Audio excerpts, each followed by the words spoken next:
Pra të nderuar miq, ja ku po ritakohemi me mua Tirona Lilin, pikërisht këtu në kanalin e Monitor TV për të komentuar një ngjarje pak të jashtëzakonshme. Dua të ndaloj pak tek ferma VIP, domethënë fenomeni që kohëve të fundit po merr një vëmendje të paparë.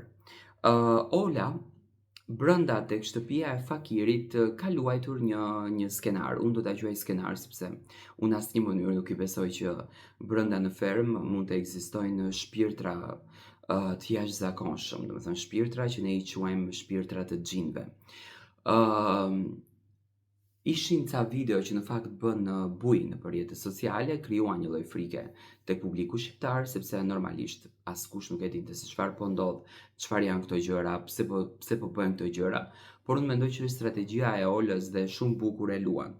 Por natën e mbrëmshme vllau i madh, Gresën, Olën, Mimozën, i dënoi për të qëndruar tek fakiri për faktin sepse kanë thyer ca rregulla dhe rregullat janë primare në fakt në një spektakël apo në një reality show siç është Ferma. Por më e dhimbshmja në këtë mes ishte loja më pas që Ola dhe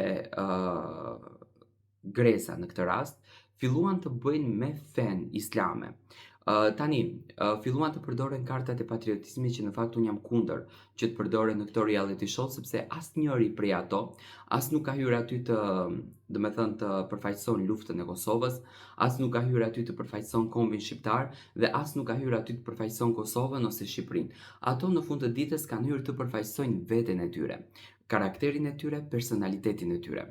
Dhe në këtë rast, vajza në fjalë, Ola dhe Gresa, flisnin për xhinët, domethënë Ola njëherë këtë gjë ka strategji. Ne dim shumë bukur që banorët janë në gjendje të bëjnë gjithçka, të krijojnë çdo lloj strategjie vetëm për të arritur në finale, sepse çmimi që duhet fitohet është 200.000 euro, nuk është 50.000 euro, janë 200.000 euro. Domethënë është një shumë që lodhesh duke i numëruar, e jo më ti fitosh. Dhe normalisht janë në gjendje që të bëjnë gjithçka.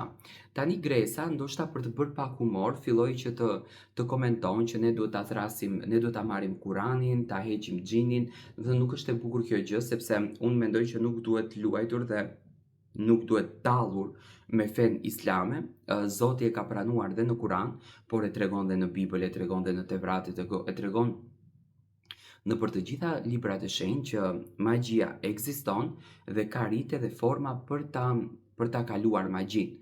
Por të tallesh me ironizim brenda në një format siç është Ferma që ndiqet nga